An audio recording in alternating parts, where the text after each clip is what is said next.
ओम जयंती मंगला काली भद्र काली कपालिनी दुर्गा क्षमा शिवा धात्री स्वाहा स्वधा नमोस्तुते। आप सभी भक्तों का मेरे YouTube चैनल भक्ति सागर में पुनः स्वागत है। माँ दुर्गा अपनी असीम कृपा आप सभी पर सदा सर्वदा बनाए रखें। आज का अपना वीडियो शुरू करने से पहले आप सभी से विनम्र प्रार्थना है, यदि आप मेरे चैनल पर नए आए हैं और अभी तक मेरे चैनल को सब्सक्राइब नहीं किया है तो व्रत त्योहारों से संबंधित सभी जानकारियां प्राप्त करने के लिए, सभी व्रत कथाएं सुनने के लिए, प्रतिदिन के पंचांग की जानकारी प्राप्त करने के लिए कृपया मेरे चैनल को सब्सक्राइब अवश्य करें। वीडियो यदि पसंद आता है तो लाइक एंड शेयर भी करें। पुनः मन में माँ भगवती का स्मरण करते हुए एकाग्र चित्त मन से आगे का अध्याय स्मरण करते हैं।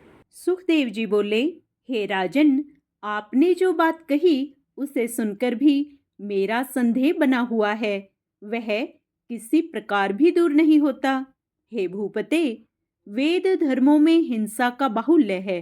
उस हिंसा में अनेक प्रकार के अधर्म होते हैं। ऐसी दशा में वेदोक्त धर्म मुक्तिप्रद कैसे हो सकता है? हे राजन, सोमरसपान, पशु हिंसा और मांस भक्षण तो स्पष्ट ही अनाचार हैं। सोत्रामणि यज्ञ में तो प्रत्यक्ष रूप से सुरा ग्रहण का वर्णन किया गया है। इसी प्रकार ध्रुत क्रीड़ा एवं अनेक प्रकार के व्रत बताए गए हैं। सुना जाता है कि प्राचीन काल में ससबिंदु नाम के एक श्रेष्ठ राजा थे। वे बड़े धर्मात्मा, यज्ञपरायण, उदार एवं सत्यवादी थे। वे धर्म रूपी सेतु के रक्षक तथा कुमार्गगामी जनों के नियंता थे। उन्होंने पुष्कल दक्षिणा वाले अनेक यज्ञ संपादित किए थे। उन यज्ञों में पशुओं के चर्म से विंध्य पर्वत के समान ऊंचा पर्वत सा बन गया। मेघों के जल बरसाने से चर्मवंती नाम की शुभ नदी बह चली। वे राजा भी दिवंगत हो गए, किंतु उनकी कीर्ति भूमंडल पर अचल हो गई। जब इस प्रकार के धर्मों का वर्णन वेद में है, तब हे राजन, मेरी श्रद्धा बुद्धि उनमें नहीं है। स्त्री के साथ भोग में पुरुष सुख प्राप्त करता है और उसके न मिलने पर वह बहुत दुखी होता है, तो ऐसी दशा में भला वह जीवन मुक्त कैसे हो सकेगा? जनक जी बोले, यज्ञों में जो हिंसा दिखाई देती है वह वास्तव में अहिंसा ही कही गई है, क्योंकि जो हिंसा उपाधि योग से होती है वही हिंसा कहलाती है, अन्यथा नहीं। ऐसा शास्त्रों का निर्णय है। जिस प्रकार गीली लकड़ी के संयोग से अग्नि से धुआं निकलता है, उसके अभाव में उस अग्नि में धुआं नहीं दिखाई देता, उसी प्रकार हे मुनिवर, वेदोक्त हिंसा को भी आप अहिंसा ही समझिए। रागी जनों द्वारा की गई हिंसा ही हिंसा है, किंतु अनासक्त जनों के लिए वह हिंसा नहीं कही गई है। जो कर्म राग रहित तथा अहंकार रहित होकर किया जाता हो, उस कर्म को वैदिक विद्वान मनीषी जन न किए हुए के समान ही कहते हैं। हे द्विज श्रेष्ठ, रागी गृहस्थों के द्वारा यज्ञ में जो हिंसा होती है वही हिंसा है। हे महाभाग, जो कर्म राग रहित तथा अहंकार शून्य होकर किया जाता है वह जितात्मा मुमुक्षु जनों के लिए अहिंसा ही है। सुखदेव जी बोले, हे महाराज, मेरे हृदय में यह शंका हो रही है कि माया में लिप्त रहते हुए कोई मनुष्य निष्प्रह कैसे हो सकता है? शास्त्र का ज्ञान प्राप्त करके नित्यानित्य का विचार करने पर भी चित्त से मोह नहीं दूर होता, तब भला वह मनुष्य मुक्त कैसे हो सकेगा? मनुष्य के मन में स्थित मोह को दूर करने के लिए केवल शास्त्र बोध ही समर्थ नहीं हो सकता। जैसे केवल दीप जलाने की बात करने से अंधकार दूर नहीं होता। अतः बुद्धिमान मनुष्यों को चाहिए कि वे कभी किसी से द्वेष भाव न रखें, परंतु हे नृपश्रेष्ठ, गृहस्थ से वह कैसे संभव है? अभी भी आपकी धन प्राप्ति की कामना, राज्य सुख तथा युद्ध में विजय प्राप्त करने की अभिलाषा शांत नहीं हुई है। तब आप जीवन मुक्त कैसे हो सकते हैं? अभी भी चोरों के प्रति चोर बुद्धि तथा तपस्वी के प्रति साधु बुद्धि आपकी है ही। अपने पराये का भेदभाव भी अभी आप में है। तो फिर हे राजन, आप विदेह कैसे? अभी आप कटु, तिक्त, कसैले एवं खट्टे रसों का तथा भले बुरे का ज्ञान रखते ही हैं। हे राजन, आपका चित्त शुभ कर्मों में रमता है, अशुभ कर्मों में नहीं। जागृत, स्वप्न, सुसुप्ति ये अवस्थाएं अभी आपको समयानुसार होती ही हैं। तब भला आपको तुरीयावस्था कैसे प्राप्त होती होगी? हे राजन, घोड़े, रथ, हाथी तथा पैदल सैनिक ये सब मेरे अधीन हैं और मैं इनका स्वामी हूँ। ऐसा आप अपने को मानते ही हैं या नहीं? आप मधुर भोजन को प्रसन्नतापूर्वक अथवा बेमन से खाते ही होंगे। हे नृपश्रेष्ठ, आप माला और सर्प में क्या समान दृष्टि वाले हैं? हे राजन, विमुक्त पुरुष तो वह कहलाता है जो मिट्टी के ढेले और स्वर्ण को समान समझता हो, सब जीवों में एकात्म बुद्धि रखता हो तथा जीव मात्र का उपकार करता हो। मेरा मन घर, स्त्री आदि में कभी नहीं लगता, इसलिए अकेले ही निष्प्रह भाव से मैं सदा विचरण करता रहूं, यही मेरा विचार है।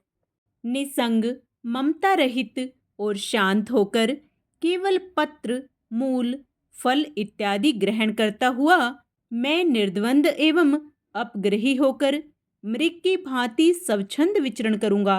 हे पार्थिव, ग्रह, धन तथा रूपवती स्त्री से मुझ विरक्त चित्त गुणातीत का क्या प्रयोजन है? आप अनेक प्रकार की राग द्वेष युक्त बातें सोचते हैं, फिर भी मैं विमुक्त हूँ, ऐसा आप कहते हैं। यह सब मुझे तो केवल आपका दंभ ही जान पड़ता है। आपको कभी शत्रु की, कभी धन की तथा कभी सेना की चिंता होती ही होगी। तब हे राजन, आप निश्चिंत कहाँ? स्वल्पाहारी, अटल व्रत वाले जो वैखानस मुनि हैं, वे इस संसार की अनित्यता को जानते हुए भी इसमें आसक्त हो जाते हैं।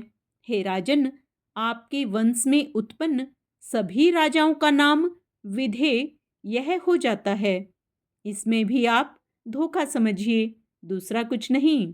जिस प्रकार किसी मूर्ख का नाम विद्याधर, जन्मांध का नाम दिवाकर तथा सतत दरिद्री मनुष्य का नाम लक्ष्मीधर रखना निरर्थक है, उसी प्रकार पूर्व काल में आपके वंश में उत्पन्न जिन जिन राजाओं को मैंने सुना है, वे नाम से ही विधेय प्रसिद्ध हुए हैं, कर्म से नहीं।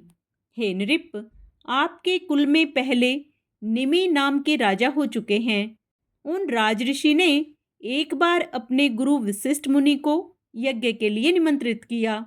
उस समय वशिष्ठ जी ने उनसे कहा कि आपसे पहले इंद्र ने मुझे यज्ञ के लिए आमंत्रित कर रखा है। इंद्र का यज्ञ संपन्न कराकर मैं आपका भी यज्ञ पूर्ण करूंगा। अतः हे राजेंद्र, तब तक आप धीरे धीरे यज्ञ सामग्री एकत्रित कराइए। ऐसा कहकर वशिष्ठ मुनि इंद्र का यज्ञ कराने के लिए चले गए और महाराज निमि ने किसी दूसरे को आचार्य बनाकर अपना उत्तम यज्ञ संपन्न कर लिया। यह सुनकर वशिष्ठ जी राजा पर अत्यंत क्रोधित हुए और उन्हें शाप देते हुए बोले, हे गुरु का परित्याग करने वाले, तुम्हारा शरीर नष्ट हो जाए।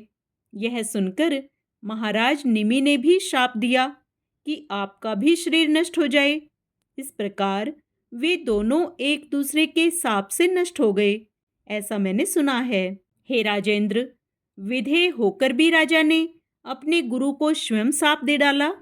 हे नृपश्रेष्ठ, यह तो मेरे मन में परिहास जैसा प्रतीत हो रहा है। जनक जी बोले, हे विप्रवर, आपने ठीक ही कहा है, इसमें मिथ्या कुछ भी नहीं है, ऐसा मैं मानता हूँ। फिर भी आप मेरी बात सुने। हे विप्रेंद्र, गुरु व्यास जी मेरे परम पूज्य हैं। उन अपने पिता का साथ त्याग करके आप वन में जाना चाहते हैं। वहां भी तो मृग आदि पशुओं का साथ आपका स्नेह संबंध रहेगा ही, इसमें संदेह नहीं है। पृथ्वी, जल आदि महाभूत तो सर्वत्र ही विद्यमान हैं। तब आप निसंग कैसे हो पाएंगे? और फिर हे मुने, भोजन आदि की भी चिंता रहेगी ही, तो आप निश्चिंत कैसे रहेंगे? जिस प्रकार आपको वन में दंड और मृग चर्म की चिंता बनी रहेगी, उसी प्रकार मुझ विचारशील राजा को भी राज्य संबंधी चिंता तो होगी ही। आप ही भ्रम में पड़कर यहाँ तक दूर देश में आए हैं। मुझे किसी प्रकार का विकल्प रूपी संदेह नहीं है, क्योंकि मैं तो सर्वथा निर्विकल्प हूँ। हे विप्र, मैं सुख से भोजन करता हूँ और सुखपूर्वक शयन करता हूँ। हे मुने, मैं बद्ध नहीं हूँ। इस भावना से मैं सर्वदा सुखी रहता हूँ। इसके विपरीत मैं बद्ध हूँ। इस शंका से आप सर्वदा दुखी ही रहते हैं। अतः आप इस शंका को छोड़कर सदा सुखी एवं स्वस्थ हो जाइए। यह शरीर मेरा है, यही बंधन का कारण है। यह मेरा नहीं है, ऐसा निश्चय ही मुक्ति है। यह ग्रह, संपत्ति, राज्य मेरा नहीं है, ऐसा मेरा दृढ़ निश्चय है। सूत जी बोले। महाराज जनक की बात सुनकर सुखदेव जी हर्षित हुए और उनसे आज्ञा लेकर व्यास जी के उत्तम आश्रम के लिए चल पड़े। व्यास जी ने अपने ज्ञानी पुत्र को आते देखकर सुख प्राप्त किया। उन्होंने सुखदेव जी को हृदय से लगाकर तथा उनका माथा चूमा और उनकी कुशलता पूछी। सब शास्त्रों में कुशल एवं वेदाध्ययन में तत्पर श्री सुखदेव जी अपने पिता के साथ उस रमणीय आश्रम में सावधान होकर रहने लगे। राज्य करते हुए महात्मा जनक की वह विदेहा अवस्था देखकर सुखदेव जी परम शांति को प्राप्त कर अपने पिता के आश्रम में ही स्थित हो गए। योग मार्ग में स्थित रहते हुए भी सुखदेव जी ने पितरों की पीवरी नाम की सौभाग्यवती सुंदर कन्या को पत्नी रूप में स्वीकार कर लिया। उन्होंने उससे कृष्ण, गौरप्रभ, भूरी और देवश्रुत नामक 4 पुत्र उत्पन्न किए। साथ ही उन प्रतापी व्यास सुत सुखदेव जी ने कीर्ति नाम की एक कन्या उत्पन्न करके उस कन्या का विवाह विभ्राज के पुत्र महात्मा अणुहु के साथ कर दिया। सुखदेव जी की कन्या से उत्पन्न अणुहु के पुत्र श्रीमान ब्रह्मदत्त हुए, जो बड़े प्रतापी, ब्रह्मज्ञानी एवं पृथ्वी के रक्षक थे। वे कुछ समय के बाद देवर्षि नारद के उपदेश से और परम श्रेष्ठ ब्रह्म तत्व का ज्ञान पाकर योग मार्ग का आश्रय लेकर राज्य का भार अपने पुत्र को सौंपकर बद्री का आश्रम चले गए। वहां नारद जी के कृपा प्रसाद से प्राप्त माया बीज के उपदेश से उन्हें निर्बाध तथा तत्क्षण मुक्तिदायक ज्ञान प्राप्त हुआ। उधर सुखदेव जी भी अपने पिता का साथ त्याग कर कैलाश के सुरम्य शिखर पर चले गए और निसंग भाव से अविचल ध्यान लगाकर स्थित हो गए। कुछ ही दिनों में उन्हें परम सिद्धि प्राप्त हो गई और वे पर्वत के शिखर से उड़ गए तथा महातेजस्वी वे सुखदेव जी आकाश में जाकर सूर्य के समान सुशोभित होने लगे। तब सुखदेव जी के उड़ते ही पर्वत शिखर 2 भागों में विभाजित हो गया। सुखदेव के आकाश में जाते ही अनेक प्रकार के उत्पात होने लगे। ऋषियों के द्वारा स्तुति किए जाते हुए वे सुखदेव जी अंतरिक्ष में वायु की भांति स्थित हो गए। वे अपने तेज से दूसरे सूर्य की भांति देदीप्यमान हो रहे थे। इस बीच पुत्र के वियोग से व्यग्र होकर व्यास जी बार बार हा पुत्र कहते हुए उस पर्वत की चोटी पर पहुंचे जहां सुखदेव जी रहते थे। थके हुए व्यास जी को दीन भाव से करुण क्रंदन करते हुए देखकर सभी जीवों में साक्षी रूप से विद्यमान परमात्मा ने प्रतिध्वनि के रूप में उत्तर दिया। आज भी उस पर्वत के श्रृंग पर वैसी ही प्रतिध्वनि स्पष्ट सुनाई देती है। अपने प्रिय पुत्र सुखदेव जी के विरह में हा पुत्र कहकर विलाप करते हुए व्यास जी को शोक संतप्त देखकर साक्षात शंकर जी वहां आकर उन्हें सांत्वना देने लगे। हे व्यास जी, आप शोक मत कीजिए, आपके पुत्र श्रेष्ठ योगवेता हैं। उन्होंने अकृतात्माओं के लिए भी दुर्लभ परम गति प्राप्त कर ली है। अतः ब्रह्म ज्ञान रखने वाले आपको उन ब्रह्म ज्ञानी सुखदेव जी के लिए चिंता नहीं करनी चाहिए। हे पवित्रात्मन, सुखदेव के समान पुत्र के द्वारा आपकी महान कीर्ति हुई है। व्यास जी बोले, हे देवेश, हे जगतपते, मैं क्या करूं? शोक दूर नहीं हो रहा है। पुत्र दर्शन की लालसा वाले मेरे नेत्र अतृप्त हैं। महादेव जी बोले, अब आप अपने पुत्र की रमणीय छाया अपने पास सर्वदा विद्यमान देखेंगे। हे मुनिवर, हे परंतप, उस छाया को देखकर आप अपना शोक दूर कीजिए। सुखदेव जी बोले, तदंतर व्यास जी ने अपने पुत्र सुखदेव की ओजस्विनी छाया देखी। उन्हें वरदान देकर शंकर जी वहीं अंतर्ध्यान हो गए। महादेव जी के अंतर्ध्यान हो जाने पर व्यास जी भी अपने आश्रम को लौट आए। सुखदेव जी के वियोग से संतप्त होकर वे अत्यंत दुखी रहने लगे। ऋषियों ने कहा, हे सूत जी, सुखदेव को जब परम सिद्धि प्राप्त हो गई तब देव श्रेष्ठ व्यास जी ने क्या किया? यह सब विस्तार पूर्वक हमसे कहिए। सूत जी बोले, उस समय व्यास जी के जितने वेद पाठी शिष्य थे वे सब व्यास जी की आज्ञा पाकर पहले ही भूमंडल में इधर उधर चले गए थे। असित, देवल, जैमिनी और सुमंतु आदि सभी तपोधन मुनि चले गए थे। उन ऋषियों को अन्यत्र तथा अपने पुत्र सुखदेव को अंतरिक्ष में गया हुआ देखकर शोकाकुल व्यास जी ने वहां से चले जाने का विचार किया। उसी समय व्यास जी ने मन ही मन निषाद कन्या अपनी कल्याणकारिणी माता का स्मरण किया, जिन्हें उन्होंने शोकावस्था में गंगा जी के तट पर ही छोड़ दिया था। अपनी माता सत्यवती का स्मरण करके उस श्रेष्ठ पर्वत को त्याग कर महातेजस्वी व्यास जी अपने जन्म स्थान पर चले आए।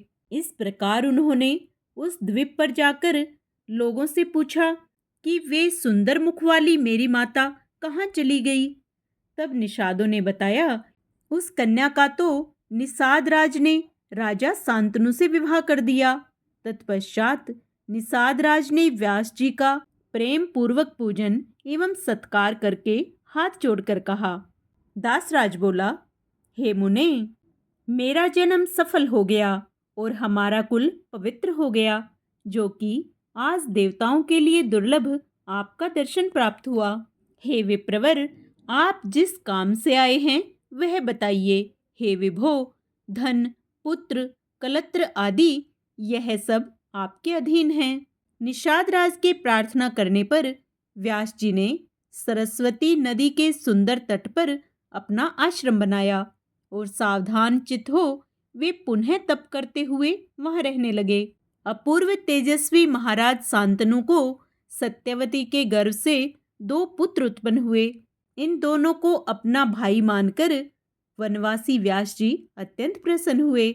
उनमें राजा का पहला पुत्र चित्रांगद रूपवान, शत्रुओं को कष्ट देने वाला तथा सभी शुभ लक्षणों से संपन्न था। शांतनु के दूसरे पुत्र का नाम विचित्रवीर्य था। वह भी सर्वगुण संपन्न एवं शांतनु के लिए सुखवर्धक हुआ।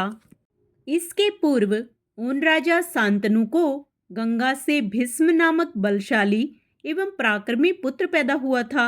इसी प्रकार सत्यवती से 2 पराक्रमी पुत्र उत्पन्न हुए। उन सर्व लक्षण संपन्न तीनों पुत्रों को देखकर महामना शांतनु अपने आप को देवताओं से अजय समझने लगे थे। कुछ समय बीतने पर यथासमय धर्मात्मा शांतनु ने उसी प्रकार अपना शरीर त्याग दिया जिस प्रकार कोई मनुष्य अपना पुराना वस्त्र छोड़ देता है। शांतनु के काल के वशीभूत हो जाने पर भीष्म ने विधिवत उनके समस्त प्रेत कार्य किए और विविध प्रकार के दान दिए। तदंतर चित्रांगद को राज्य सिंहासन पर बैठाया। उन्होंने स्वयं राज्य नहीं किया, इसी कारण उनका नाम देवव्रत हुआ। आगे का अध्याय हम अपने कल के वीडियो में श्रवण करेंगे। पूर्ण पुण्य लाभ प्राप्त करने के लिए आप उसे भी अवश्य श्रवण करें। आइए अब माँ भगवती की प्रसन्नता प्राप्त करने के लिए माँ दुर्गा की आरती करें। अम्बे तू है जगदम्बे काली, जय दुर्गे खप्पर वाली, तेरे ही गुण गावे भारती। ओ मैया हम सब उतारे तेरी आरती, तेरे भक्त जनों पर माता पीर पड़ी है भारी, पीर पड़ी है भारी। दानव दल पर टूट पड़ो माँ करके सिंह सवारी, माँ करके सिंह सवारी। सौ सिंहों से भी बलशाली है अष्टभुजाओं वाली, दुष्टों को तू ही ललकारती। ओ मैया हम सब उतारे तेरी आरती। माँ और बेटे का इस जग में बड़ा ही निर्मल नाता, बड़ा ही निर्मल नाता। पूत कुपूत सुने हैं पर ना माता सुनी कुमाता, ना माता सुनी कुमाता। सब पे करुणा दर्शाने वाली, अमृत बरसाने वाली, दुखियों के दुखड़े निवारती। ओ मैया हम सब उतारे तेरी आरती। नहीं मांगते धन और दौलत, ना चांदी ना सोना, ना चांदी ना सोना। हम तो मांगे तेरे चरणों में एक छोटा सा कोना, एक छोटा सा कोना। सबकी बिगड़ी बनाने वाली, लाज बचाने वाली, सतियों के सत को संवारती। ओ मैया हम सब उतारे तेरी आरती। चरण शरण में खड़े तुम्हारी, ले पूजा की थाली, ले पूजा की थाली। वरद हस्त सर पर रख दो माँ, संकट हरने वाली, माँ संकट हरने वाली। माँ भर दो भक्ति रस प्याली, अष्टभुजाओं वाली, भक्तों के कारज तू ही सारती। ओ मैया हम सब उतारे तेरी आरती। अम्बे तू है जगदम्बे काली, जय दुर्गे खप्पर वाली, तेरे ही गुण गाए भारती। ओ मैया हम सब उतारे तेरी आरती। जय माता दी।